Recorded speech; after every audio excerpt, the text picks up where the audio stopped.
Hey, welcome back to the Collective online experience. Hope you have had a great week, and want to let you know that today, which is Sunday, August 29th, and next Sunday, September 5th, we're going to be having two standalone lessons that are not a part of our series, and then we're going to look to start a brand new series on September 12th. But before we get into what we're going to be talking about today, I'd really love to know what your favorite decade of fashion. Now, some of you are like, I literally don't care. I'll wear whatever, and I get that. But I would love to know, not necessarily like what you wear, but like your favorite decade of fashion. Was it the 60s, the 70s, the 80s, the 90s, the 2000s, or could it be the last 10 years? As I look back at some of the stuff I wore in the 90s, that's when I went to high school and to college, I look at that and go, man, my daughter and her friends are wearing a lot of the stuff that like I wore then and never really thought about. Like, in fact, I remember in the 90s thinking, this is a decade where I don't see this fashion coming back. And now, man, that is like some stuff that like I saw back in the 90s when I was in high school and college. I cannot believe that it's something that has come back around. So I'd love to know in the chat like what your favorite decade of fashion is, and I'd love to know why. And because we have like various age groups that are on here, and so there will be different decades set for different reasons. But this won't come to a shock to you, but I've never been accused of being like a real fashionable person. I don't really like to spend a lot of money on clothes. I will say that my wife says that I've gotten better as we've gotten into, the longer we've been married. Basically, the more she buys clothes for me and the less I bought clothes for myself. I think that my wife has improved that. But like, one thing that I hate. Okay, so like, even though like there are different decades of clothing and different stuff like that, different styles and different stuff like that, I basically like to make a lot of decisions based off like, how much does something cost? Because I just don't like spending a ton of money on clothes. But I hate being uncomfortable. So whatever I'm wearing, I want to be comfortable in it. Which leads to, my kids and my wife at times looking at me being like, what's happening with right here with all of this? Like, was this on purpose? Like, did you forget to put your glasses on? There's a lot of that kind of stuff. And really a lot of times it's like, I make decisions based off comfort. I don't base them off of like, does that look good? Apparently, blues and greens aren't always supposed to go together. I don't live by that rule. I know like there's certain colors that you're not supposed to wear this and that. Like, I really don't think that way. I don't really buy outfits to go like, okay, this color goes with this color. But I hate being uncomfortable. And to be honest with you, that's why I don't enjoy dressing up. Like, I don't like tucking shirts in. I don't like belts. I don't like ties. And a lot of people are like, man, Chuck's just a student pastor. He doesn't like that kind of stuff. And it's really not that. Like, I just, for whatever reason, have a hard time in nicer clothes, even business casual, feeling comfortable. Some people feel very comfortable in that and don't feel comfortable in jeans or something like that. Like, I feel very comfortable in jeans and shorts and all that kind of stuff. So, like, I hate feeling uncomfortable. I hate being in something that doesn't feel like it belongs on me. And today, the story that I want to talk with you about, if you've been involved in church or you've not been involved in church, you probably still have heard the story of David and Goliath. And I am not going to be able to present the entirety of the story to you. There's details that are not going to be able to come out today. We know that David, he was sent by his father to go take some supplies to his brothers, who were really more the ones that kind of seemed like they should be the ones fighting the battle.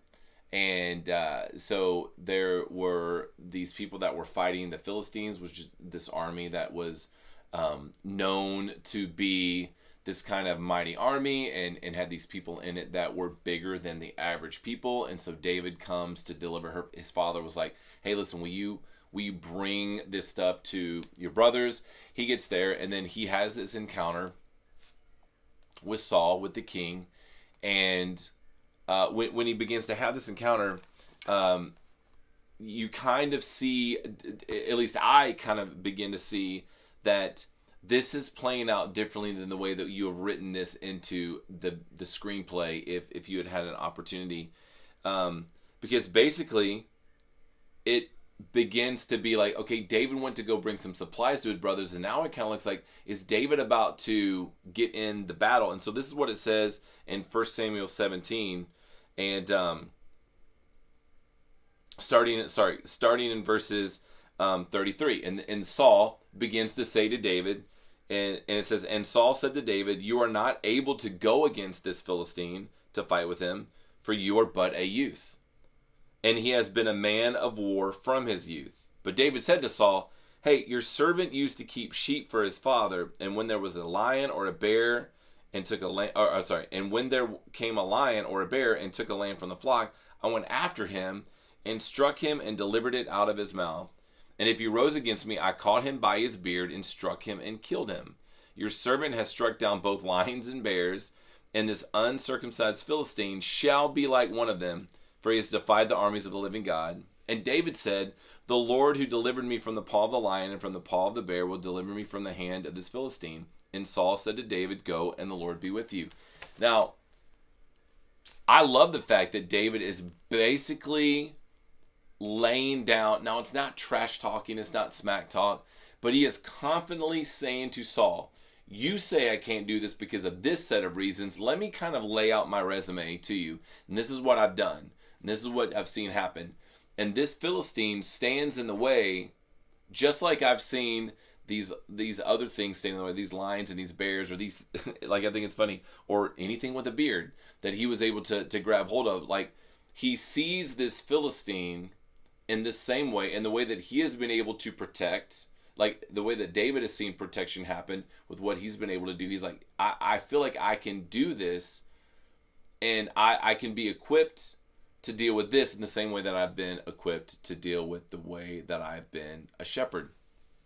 Well, Saul hears this, and you got to be, like, again, if someone could write, if God ever allowed the Inner Monologue Bible, like if there was that translation, man, if we somehow could know the inner workings of the thoughts of the people that are characters in the story, like the Inner Monologue translation would be incredible.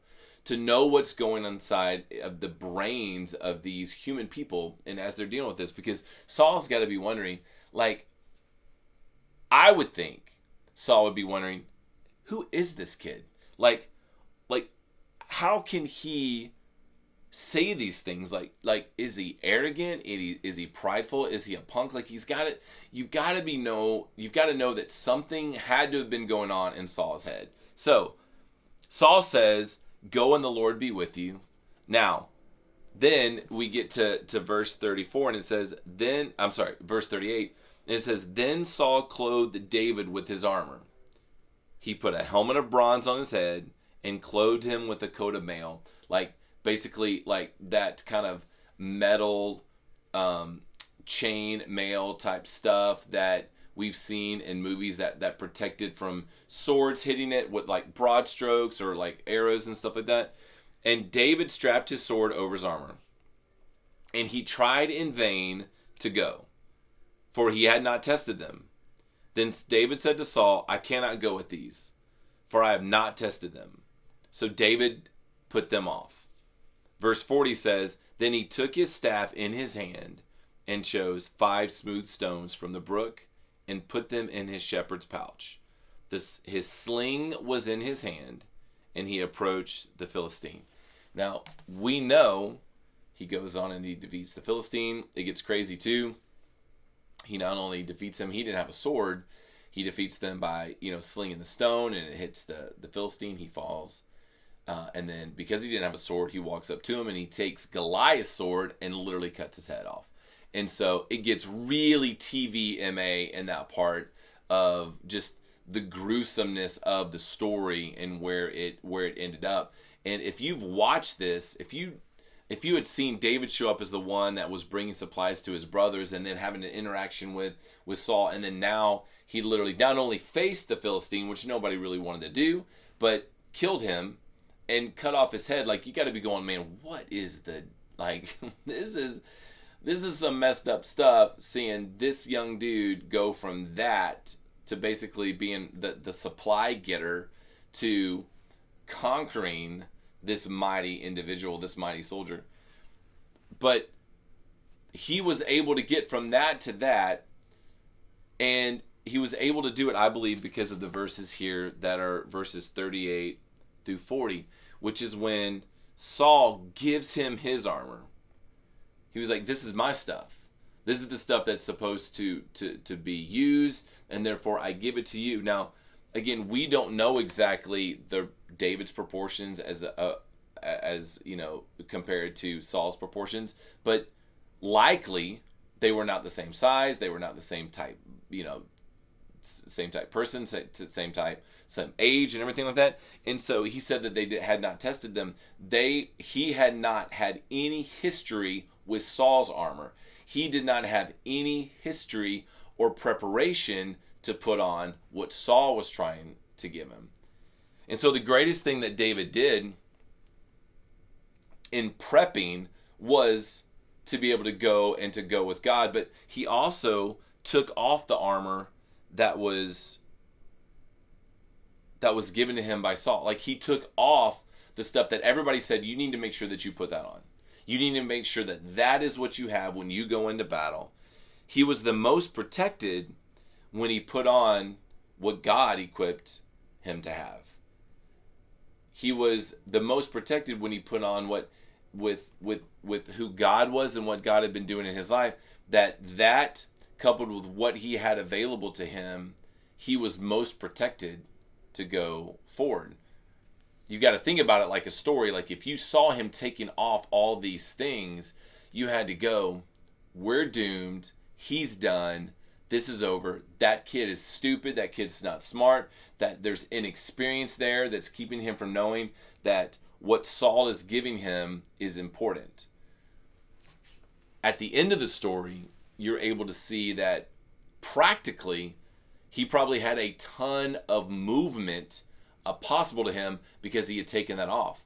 Because he realized the Philistine was going to come against him in the same way that lions and bears did, and he needed to use the fact that he was with God, and also use the fact his experience with God, and his experience led him to know, listen, I have been in these situations before, and I realize that I've got to take off what everybody else is trying to put on me, or specifically what one person in authority is trying to put on me, and I've got to go and I've got to do what I need to do. And so he took his staff, he found those 5 stones, he put them in a shepherd's pouch, and he was able to sling that stone using the history that he had, using the knowledge that he had, using what he knew, and, you know, in really the confidence that he had in who God was.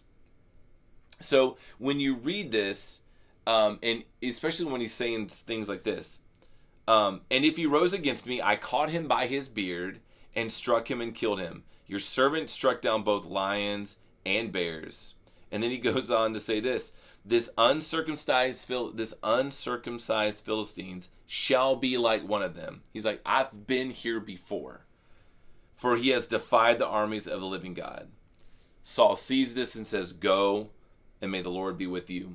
And then you have this scene where he puts on the armor. Is like, no, this is not for me. This is not right. Takes off the army and then goes and is most protected after he has taken off that army with the staff and the stones and the sling. What God provided for him is what he went into battle with. And as the church, as the collective church NWA, I feel like what I am learning to walk is our rhythm. David had to find his rhythm as he fought. And I know that when, like, some of us joke about using that word, but, like, David had to find his rhythm as he was walking in battle. Something that he kind of understood, that he was protecting something as he walked in. And, like, this Philistine is like the lions and bears that I fought before. But he also knew that, okay, he had to know in his brain, but I've never experienced this before. But he knew to not take on what everyone else was saying. Look, this is what you need. There was confidence in knowing how God equipped him and how God had prepared him for this moment. And as a church, and as the pastor of this church, what I'm beginning to realize is that we are finding our rhythm for who we are. We are finding our rhythm and our identity in who we are. A lot of us have done church before. A lot of us have been a part of these church type communities. But our goal and our desire is to be authentic in that we don't just that we don't just exist to be like everybody else, that we exist in a sense to know we know who we are because of who God has prepared us to be, and that we are willing to take off what other people say that we need to have and walk forward and be equipped with what God has given us. Our staff, our stones, our sling, our shepherd's pouch. That as we fight the battles that we are to fight, as we walk out who we are to be, and as we walk out the different things that we face as a church, that we are most protected when we walk forward with what God has put in front of us and with what God has equipped us to do, and not most protected when we walk out just taking on what everyone else says. Now, that doesn't mean that we don't accept wisdom. That doesn't mean that I've arrived or we've arrived. That is not the case. It couldn't be further from the truth. What it's saying is, what I believe that as we look at this, is that David was most protected when he took off Saul's armor and walked forward with what God had provided.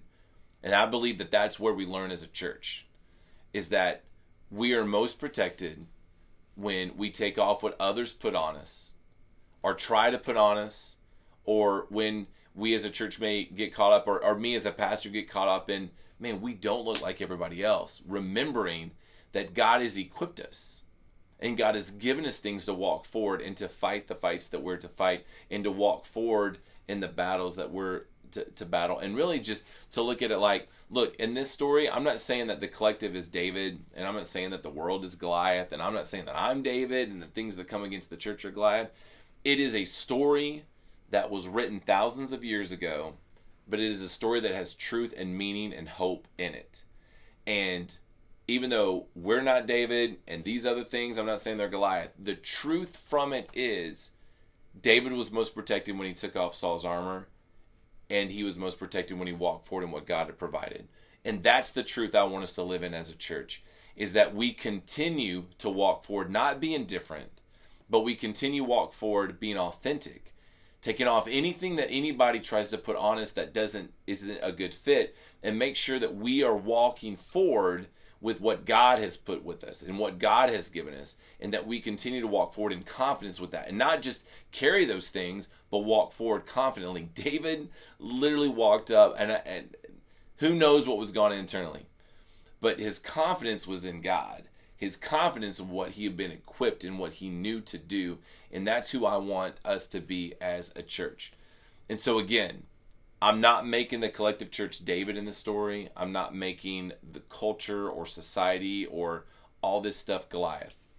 What I do want to say is that there's a truth in this passage of protection. That protection comes in this story when someone took off what was not a good fit at all, and remembered who they were, remembered what God has done, what had gotten them to this point. You know, David had fought these lions and bears and was even able to be at this point because he was who he was, and he had done what he had done, and he backed up and remembered what he had learned. And that's what I want us to do as we reach this 1 year anniversary. September 27th of 2020 was when this all started. And so I want us to be able to remember and to walk forward remembering that, hey, we get to protect what God is doing. We get to protect this community that we call the church. And as we come up against anything in our personal lives, and as we come up with anything as a church, as our small groups or online or as a whole, we get to remember that we need to walk forward.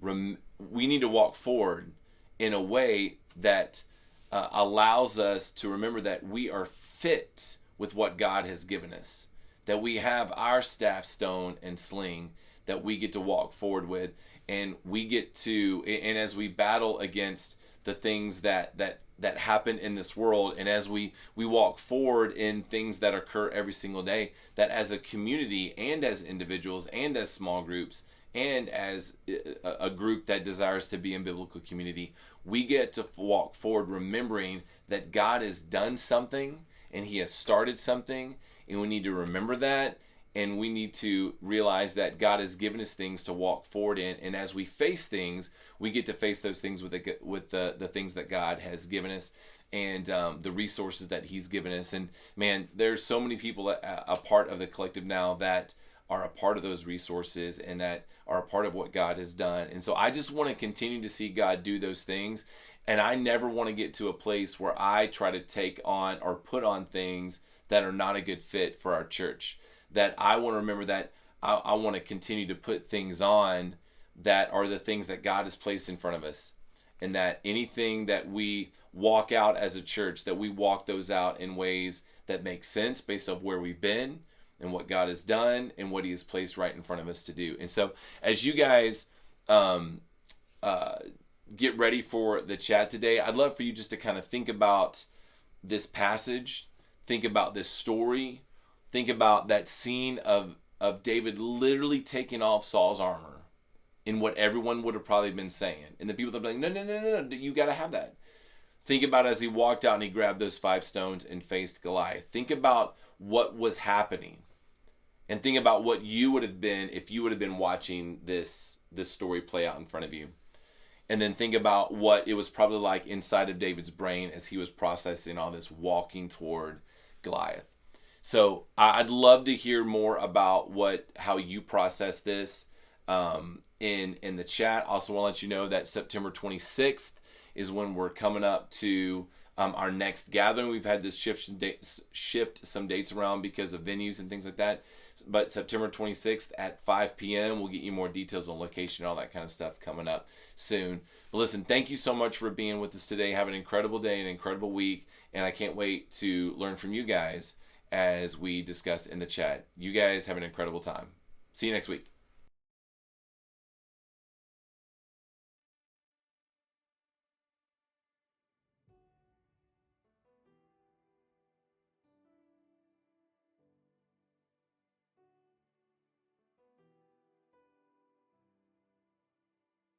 You say just come to you, all who are weary, and you'll give me rest.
sleep.